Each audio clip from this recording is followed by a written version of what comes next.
hivi mimi nakuuliza Chapesa, ni nani anayesema si hata kushushwa daraja tuko tayari? Hakuna. Duniani kote hakuna. Lakini kuna klabu hii moja ambayo iko wapi? Tanzania wanakuambia tuko tayari hata kushushwa daraja. Tunabaki pembeni. Kama waliwahi kufukuza wachezaji wote kende kazaliwa Pani, wewe hujazaliwa. Kama waliwahi kufukuza timu nzima kabakia Ken Mkapa, wewe unafanya Allah. Alibaki Ken Mkapa sijui na nani sijui. Kwa Yanga kumbe wana misimamo toka nyuma. Hii ni nakwambia hivi waliwahi kufukuza timu nzima. Wewe unafanya mchezo ni ikaje ikaundwa Yanga Yoso. Golini anasimama Saidi Kalokola, fullback nani alikuwa Ibrahim Polisi, fullback Anuari Awazi.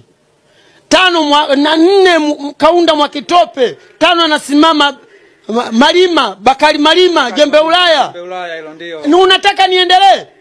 Hiyo ndio inakuja Yanga Yoso baada ya kutimua yote.